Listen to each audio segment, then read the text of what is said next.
Mirad cómo se exalta y vocifera. Habría que atarlo, dijo Porfirio Petrovich entre risas. Figúrese usted, añadió dirigiéndose a Raskolnikov. Esta misma música en una habitación y a 6 voces. Así fue la reunión de anoche. Además, nos había saturado previamente de ponche. Comprende usted lo que sería aquello, ¿no? Por otra parte, estás equivocado. El medio desempeña un gran papel en la criminalidad. Estoy dispuesto a demostrártelo si me dejas. Sí, eso ya lo sé. Pero dime, pongamos el ejemplo del hombre de 40 años que deshonra a una niña de 10. ¿Es el medio el que le impulsa? Pues sí. Se puede decir que es el medio el que le impulsa, repuso Porfirio Petrovich, adoptando una actitud especialmente grave. Ese crimen se puede explicar perfectísimamente por la influencia del medio. Rasumikine estuvo a punto de perder los estribos.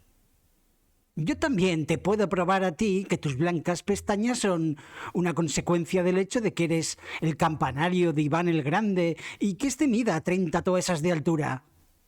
Te lo demostraré progresivamente y de un modo claro, preciso e incluso con un cierto matiz de liberalismo. Me comprometo a ello. Dime, ¿quieres que te lo demuestre? Sí.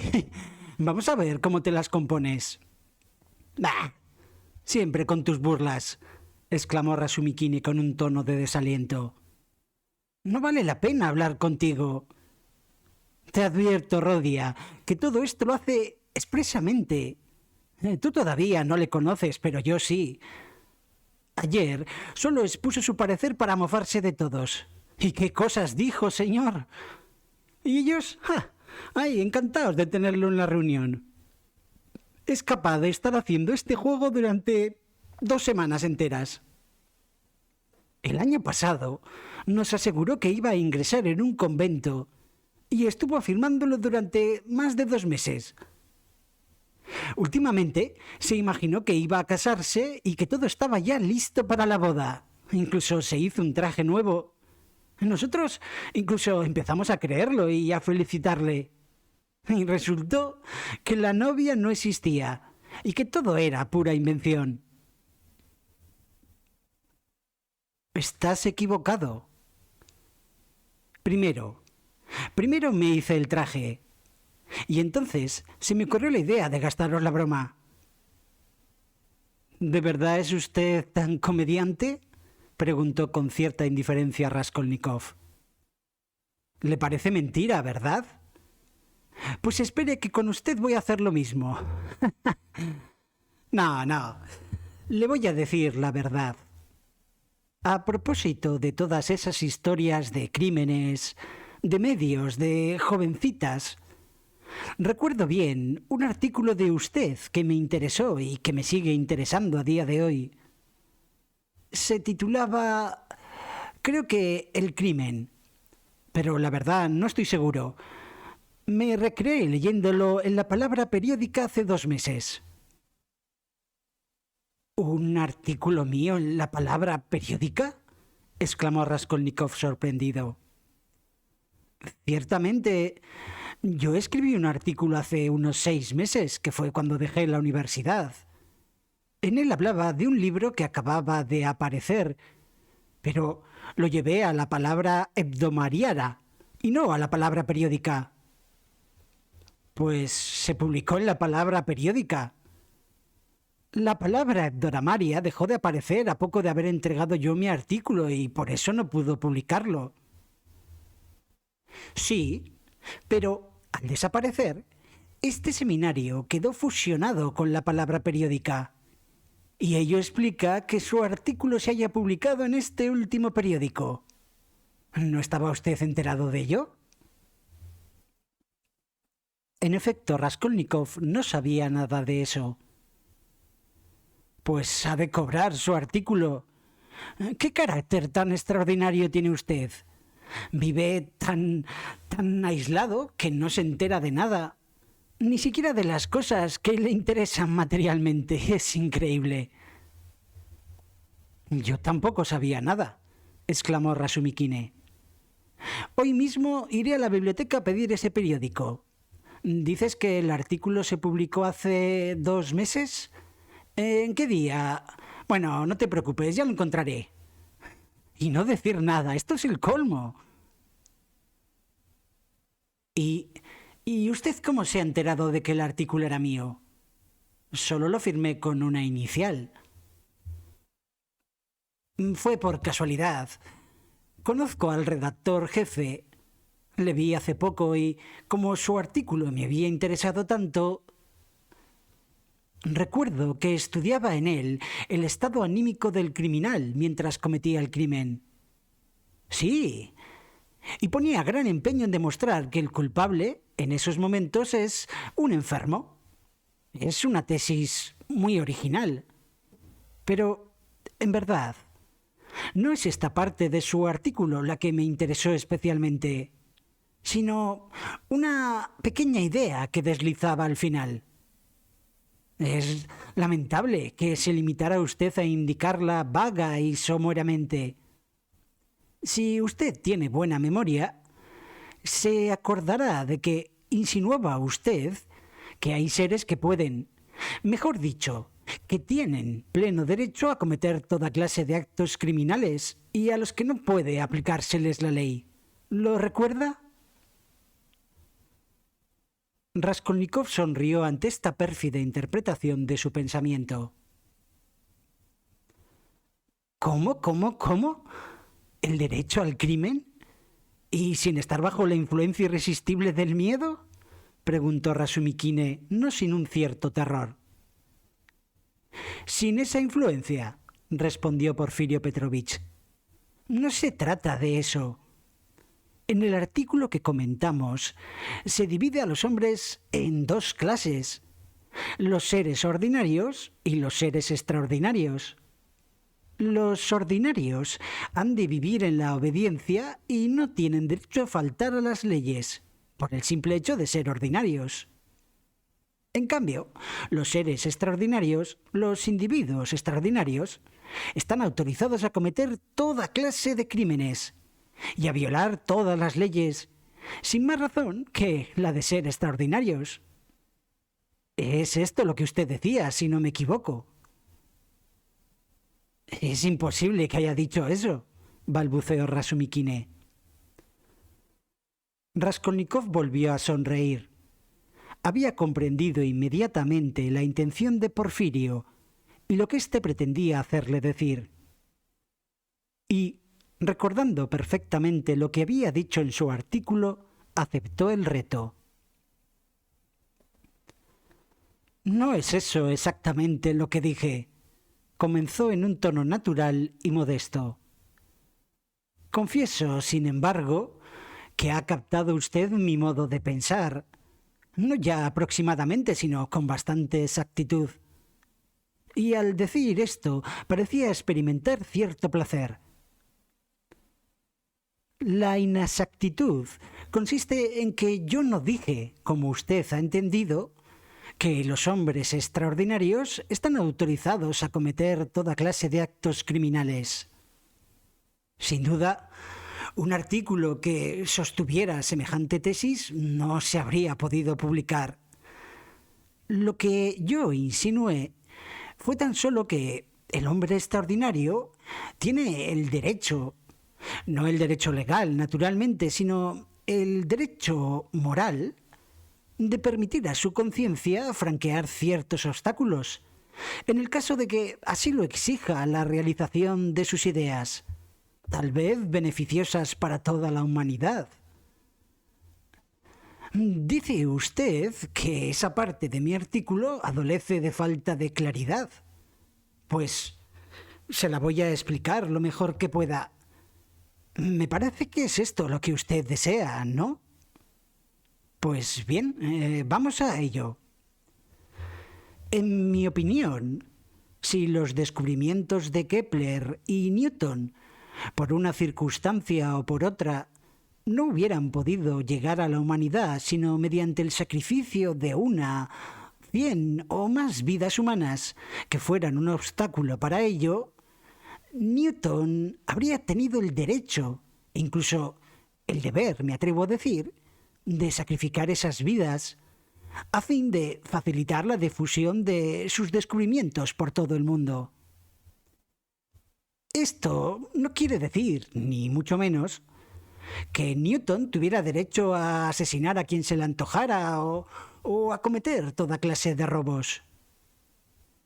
En el resto de mi artículo, si la memoria no me engaña, expongo la idea de que todos los legisladores y guías de la humanidad, empezando por los más antiguos y terminando por otros más modernos como Licurgo, Solón, Mahoma, Napoleón, bueno, todos, hasta los más recientes, han sido criminales, ya que al promulgar nuevas leyes violaban las antiguas, que habían sido observadas fielmente por la sociedad y se habían transmitido de generación en generación. Y también porque estos hombres no retrocedieron ante los derramamientos de sangre inocente y a veces heroicamente derramada para defender las antiguas leyes. Y todo ello por poca que fuese la utilidad que obtuvieran de ello.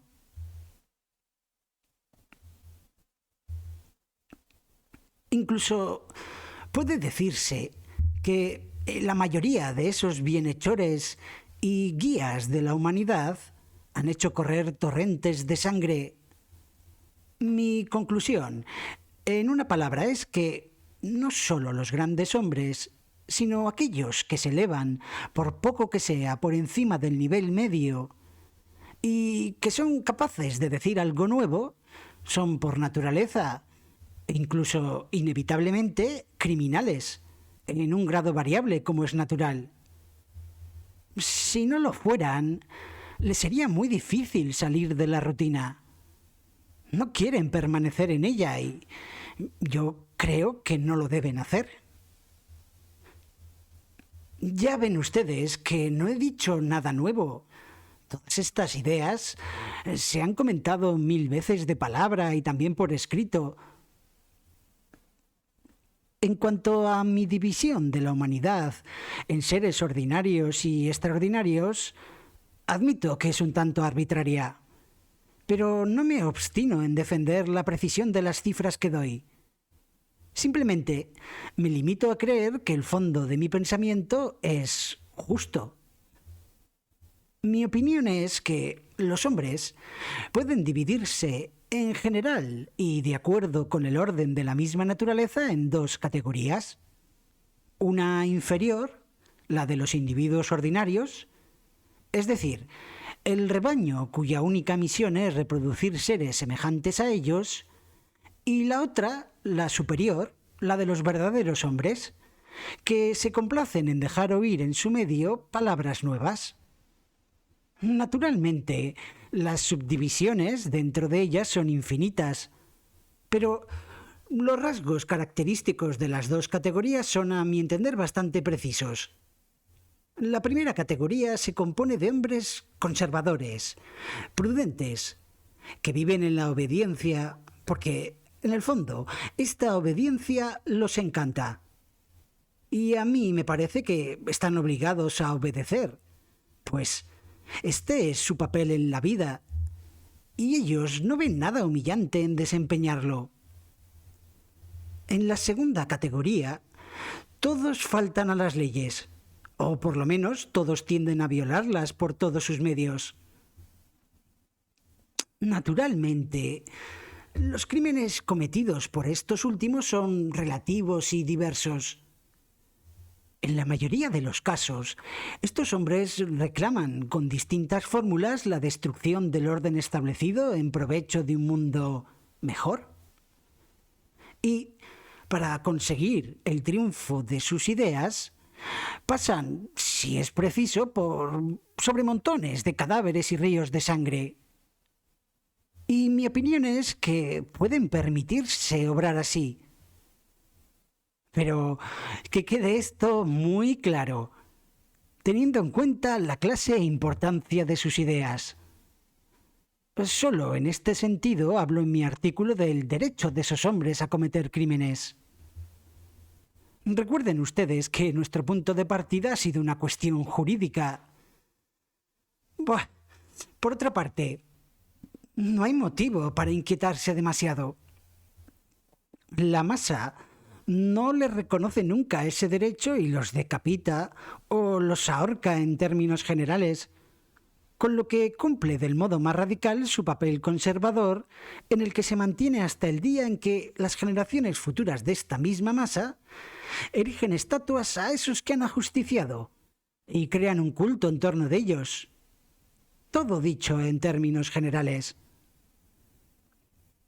Los hombres de la primera categoría son los dueños del presente y los de la segunda del porvenir. La primera conserva el mundo, multiplicando a la humanidad. La segunda empuja al universo para conducirlo hacia sus fines. Yo creo que las dos tienen su razón de existir. Todos tienen los mismos derechos. Vive donc la guerre éternelle, hasta la Nueva Jerusalén, entiéndase.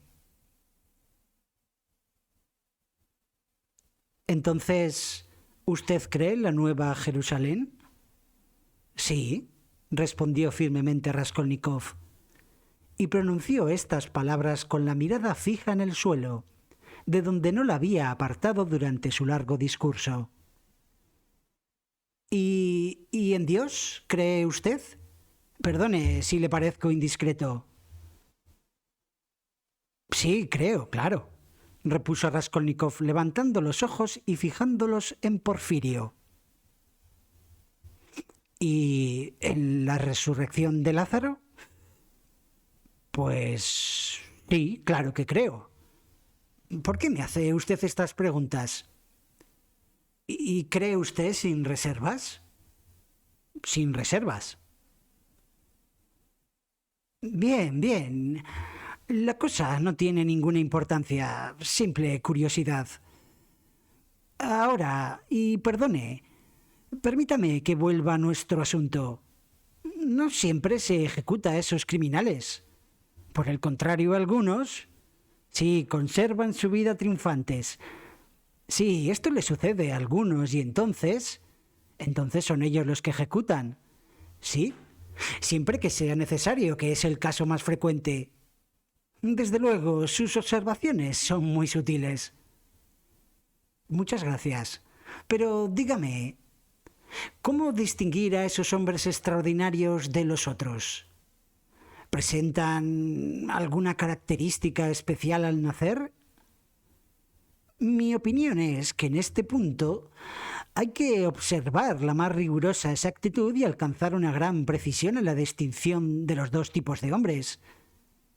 Perdone mi inquietud, muy natural en un hombre práctico y bien intencionado, pero ¿no cree que sería conveniente que esos hombres fueran vestidos de un modo especial o llevaran algún tipo de distintivo? Porque suponga usted que un individuo perteneciente a una categoría se cree que forma parte de la otra y, por ejemplo, se lanza a destruir todos los obstáculos que se le oponen, por decirlo con sus propias y felices palabras. Entonces... eso ocurre con frecuencia. Es una observación que supera a la anterior en agudeza. Gracias. No hay de qué. Pero piense que semejante error es solo posible en la primera categoría, es decir, en la de los hombres ordinarios, como yo les he calificado, tal vez equivocadamente. A pesar de su tendencia innata a la obediencia, muchos de ellos, o algunos, llevados de un natural alocado que se encuentra incluso entre las vacas, se consideran hombres de vanguardia, destructores llamados a exponer ideas nuevas y lo creen con toda sinceridad. Estos hombres no distinguen a los verdaderos innovadores y suelen despreciarlos. Los consideran espíritus mezquinos y atrasados. pero me parece que no puede haber en ello ningún serio peligro, ya que nunca van muy lejos. Por lo tanto, la inquietud de usted no está justificada. A lo sumo, merecen que se les azote de vez en cuando para castigarlos por su desvío y hacerlos volver al redil. No hay necesidad de molestar a un verdugo, pues ellos mismos se aplican la sanción que merecen, ya que son personas de alta moralidad. A veces se azotan incluso con sus propias manos. Se imponen penitencias públicas, lo que no deja de ser hermoso y edificante. Esa es la regla general. En una palabra, que no tiene usted por qué inquietarse. Bien, me ha tranquilizado usted, cuando menos por esta parte. Pero hay otra cosa que me inquieta. Dígame, ¿son muchos esos individuos que tienen derecho a estrangular a los otros? Es decir, esos hombres extraordinarios. Desde luego que yo estoy dispuesto a inclinarme ante ellos, pero no me negará usted que uno no puede estar tranquilo ante la idea de que tal vez sean muy numerosos.